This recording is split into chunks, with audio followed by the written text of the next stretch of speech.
Well, if you're feeling overwhelmed, I understand that you also then don't have any motivation. You don't have extra energy to declutter. But here's the problem.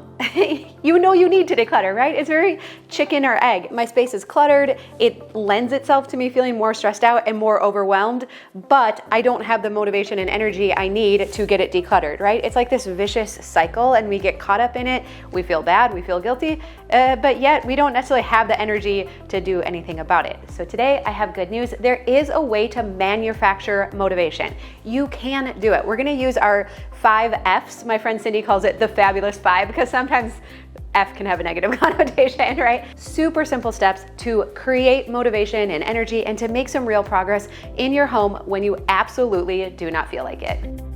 Well, hi, I'm Dawn from The Minimal Mom. If we haven't met before, I'm married to Tom and we have 4 kids ages 9 through 14.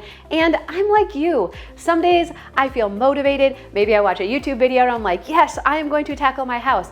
I also notice like today the sun is shining here in Minnesota and I'm like, I can do anything. I can, like, what can't I do today, right? And then as soon as it's cloudy again and the sun goes behind the clouds, I'm like, I couldn't care less about anything. I don't, whatever, you know, it'll still be there tomorrow. So I understand how motivation comes and it goes, and Mel Robbins will say, we can't rely on it. It's fickle. Like we just can't rely on it. So there are days where we have to manufacture motivation, but it's super simple. So here are the 5 F's that we go through. Focus 5 minutes. So we set the timer for just 5 minutes. We start with the floor, and then from there we go to flat surfaces. We force everything to fit into one of just 3 categories. There are only 3 types of stuff in every space in your house, and then we finish. And that feels really good. That final step of finishing feels awesome. So I want to demonstrate these 5 steps on a space in my house. I would encourage you to work alongside me. You don't have to. You can do what you want to do, but if you're able, set the timer for 5 minutes. We're gonna do a focused 5 minutes and see how far we can get. All right, so first we're gonna do a focused 5 minutes. It very well might not be realistic for you to complete a whole space today. You might not have the time, you might not have the physical energy or the motivation. That's totally fine. A full space might be unrealistic today, but 5 minutes, that's practical for everyone. So set your timer for 5 minutes, and we know when we have a short amount of time where we're really focused, we actually get a lot more done. Okay, so that is the first F. And next, we are gonna start on the floor. Why do we start on the floor? Because when there is stuff on the floor, that actually evokes fear in our brains. It makes our home feel unsafe. We feel unsettled. And you've experienced this. When you get the floor cleaned up in a space, even if you don't get the other stuff done, it feels really good. So whether it's a dining room, a bedroom, an extra storage space, if you will start with the floor and get the stuff up off the floor, it's gonna make your brain feel a whole lot better in this space. And we all know how it goes. We're gonna start to feel like, okay, there's possibilities. Maybe I can do this. Maybe it's not quite as scary as I was building it up to be. So let's work on this together. If you're in a room that has a door, I would recommend starting right by the door, like kind of work your way into the space, or look for what's the easiest. So my friend brought me these new pot holders. They just need to get put away. And so that's one of our other F's, is that we're gonna force it into a category. You're gonna find that there are only 3 categories of stuff in any given space. There's just garbage and trash. Like these I'm gonna put away, and then the bag can get thrown away. There are things that have a home, and then there's things that don't have a home. Good news for today, you can skip over the things that have a home. We're gonna deal with the easy stuff, the trash and the garbage, and the things that have a home. So they're beautiful pot holders, and I told her, I'm like, you know what the problem is? They're too pretty. I'm not gonna wanna use these. She's like, no, these are meant to be used. I'm like, fine, I'm not gonna let Adeline and Tom use these, right? They're so pretty. They're meant to be used. So they have a home. They just need to get put away in our pot holder drawer. And then, like I said, this can just get thrown away. So let me go do that real quick. All right, and then this is a box of tortilla chips from my friend Carol. So this past weekend, we did the donation drive at the Grace and Glory thrift store, and so it was so fun. For those who came, thank you, it was awesome. Also, for those of you who are not local and you donated, we were able to bring them a check for $2,000, and they felt so encouraged, and it was so much fun. So thank you for your support, and Carol was so kind. These are tortilla chips that they make. They're organic tortilla chips from their farm, and in the past, I did not have a storage space for these, but because of our new storage we added into our spare bedroom, I actually have a spot for stuff like this now. So when I'm looking at my 3 categories, garbage, has a home, doesn't have a home, these have a home. I know why they got put here. It's easier to set them here than to bring them to their home, but this isn't hard. I just need to take a second and go put these where they go now. So that's what I'm gonna do. Oh, this is awesome. Can you see this? What did we uncover under the box? A sock, of course. Why wouldn't there be a sock there, right? Sock just needs to go to the laundry room. There's a little piece of garbage here too. And then I'm gonna look for anything else that like I can bring with me.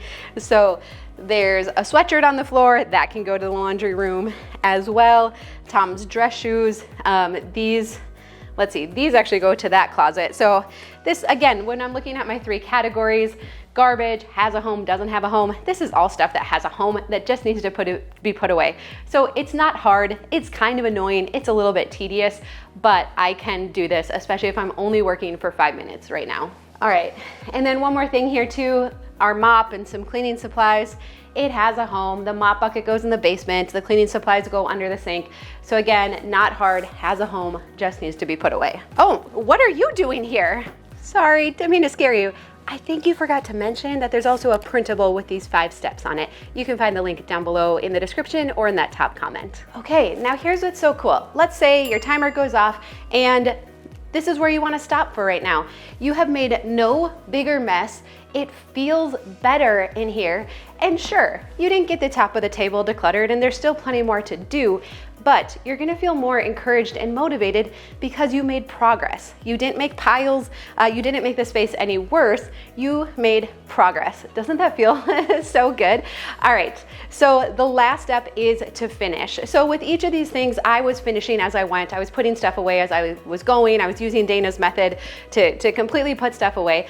You can do that or you don't have to. Let's say that your timer goes off and you've made a couple piles of stuff that need to go places. The last F is to finish. So make sure if you have made any piles or set stuff aside that you go ahead and you complete this 5-minute decluttering session. You put those things away because again, that's how we're gonna feel good. That's how we get a dopamine release reaction where decluttering now, it actually feels really good. So I finished 5 minutes, I finished what I set out to do, the space feels better. That feels really good to me and it keeps decluttering to be a positive experience. So if you're willing, we can do another 5 minutes and we can work together on the top of this table. Okay, now I skipped over an F when we were going through our 5 Fs, and that is the flat surfaces. So it's good to start with the floor because again, stuff on the floor makes us feel unsettled, a little bit anxious. And then we go to our flat surfaces because what does stuff on flat surfaces feel like to us? Stress, right? Clutter releases stress hormones. And again, I know you know that, so I don't need to belabor that point. But once we get the floor cleaned up, then we want to turn our attention to the flat surfaces. So if you're working in a bedroom, it might be the tops of dressers, nightstands, a desk that you have. The flat surfaces are next. Okay, so now I'm always gonna start with the easy stuff. So if there's things that just need to get put away, do that first. Like again, look for the easy things that already have a home or are garbage. Get rid of those 2 categories because you're gonna reduce the amount of inventory on here by like 80%. We think all of this stuff is like scary projects and things I don't know what to do with. It's not actually true. So keep going through looking for the stuff that has a home that's really easy. But again, let's say now I'm going through this and I come across something that is a project or something that I have to do. So I actually got this cake stand at the Grace and Glory secondhand store. If you want to donate or support them in any way, I'll put that link down below. I got 2 cake stands when I was there. So yes, I should probably declutter some, but I'm probably not going to. It's fine. But this is a project because I want to make the base like a bronzish, goldish color so it matches our kitchen, and I'm gonna put it on our open shelves. So this is something that I need to do. So again, if I'm looking through my 3 categories and we're force fitting everything into our 3 categories of garbage, things that have a home and things that don't have a home, where do projects live in your house? What I like to encourage you can have a dedicated spot for projects, that's totally fine. Or if it's something you need to do, you need to add it to your task list, to your to-do list, and we don't want to have these visual reminders. So if I add it to my task list, then I'm not going to forget about it. And for now, I could put it either on our open shelves, I could put it on a shelf in the basement, I could just leave it here on the table. It was kind of just like my centerpiece here on the table, but I don't want to have to every time I see it be like, oh right, I was gonna paint the bottom of it. So where do unfinished projects live in your house? Now, again, if you're like, I don't have the capacity to think about that today. Remember, Dawn, I'm overwhelmed. That's fine, then skip over it, because again, there is so much easy stuff here. Let's just look for things that I can deal with really easily. Extra egg cartons. This isn't where these live, so this just needs to go back in our spare bedroom. This is extra contacts that I ordered. They just need to get opened up and put away. This is a birthday card that I need to send out. This is a calendar, a family calendar that just doesn't belong here. So already I'm finding lots of things that I can just deal with really quickly, and it's gonna reduce the inventory on the table and feel so much better. So I'm gonna go put these things away really quickly. So the reason I like to say that there's only 3 categories of stuff in any given space is that it helps to break down the mental barriers. Again, we look at a mishmash of stuff and it all feels overwhelming and scary. But if we can deal with the first 2 categories, we're actually left with very little. So if you come across something that doesn't have a home, then we have to ask ourselves, do I want to create a dedicated home for this? Often we keep things because we think we should, it's extras, it's leftovers, we might need it someday, but this is a great opportunity to ask ourselves, do I actually want to create a home for this? Now, if the answer is yes, then we think of the most logical place that we would store it. Sometimes we get to that location and we have to remove some stuff from there, but isn't it amazing all of the things we forget that we have and that we're not actually using? But I know you're looking at stuff differently now, so stuff you might have kept in the past, now it hopefully is a little bit easier to let it go and make room for these things that we actually want to keep and are using. Now, again, I want to remind you that if when you are feeling overwhelmed, your brain isn't feeling motivated or thinking, well, just remember 5 minutes matters, that's totally normal. When we are feeling discomfort, when we're stressed or overwhelmed, our brain is just seeking to get back to comfort, to a place where things feel easy. And most often, the easiest place to get there is not to continue to declutter our house because we know it's going to pay off in the end. The easiest way to get there is to go on this, right? We off-ramp this vicious cycle and we just go here and we just go on Facebook or Instagram or YouTube. Thank you for watching, right? That is logical. That your brain is doing what it's designed to do. It avoids discomfort at all costs. So there is nothing wrong with you. Your brain is working fine, but we do have to kind of like hack it sometimes or manufacture motivation because we do know it's going to pay off, and we do know that unfortunately spending a lot of time on here, it usually just leaves us feeling worse. But if we can figure out some way to get going again and get in motion again after doing even just 5 minutes, we do feel better. And like I said, when the timer goes off, you can quit or you can decide to keep going. And we know often we do keep going once we get the ball rolling again. And so I wanted to share this from my friend Lisa. She's in our mentorship group. She said, I think the biggest aha moment for me was 5 minutes matters. I have slowly decluttered the majority of my house in just tiny chunks at a time. I knew that I was making progress because my house stays clean or is easy to pick up in a short amount of time. That's when I realized how much my 5 minutes have added up. And so that can absolutely be the case. I know I'll often hear people say like 5 minutes, I need like 5 years to get my house back in order. But the magic is in the 5 minutes because it gets us going again. It refamiliarizes us with what's here. I had built up everything on this table to be hard and scary and overwhelming and I don't know what to do with it. The truth of the matter is most of the things just needed to be put back away or thrown away, right? So I'm guessing that's the case in your house too. Doesn't that feel so much better? I know, you know, right? You know your house feels better when it's picked up, tidied up. It doesn't have to be perfectly clean, but we know clutter makes us feel stressed. It makes us feel anxious. It keeps that just kind of like sense of feeling off or like something's wrong or we just can't fully let our guard down. So how can we use this throughout the week? Well, just be aware of stuff that lands on the floor. Try and get in the habit of just picking stuff up. You don't even have to put it away, but keeping stuff up off the floor. And then throughout the week, working to keep your flat surfaces tidy. And again, I know how we build them up to think, oh, the stuff that lands there, it doesn't have a home, it's scary, it's stuff we don't want to deal with. But as we continue to work on it and as we work on it every single day, it doesn't get to the point where it gets to be built up to be quite so scary. And so it feels more manageable as we stay on top of it a little bit every day. So again, that's the grandiose plan. That's kind of the ideal.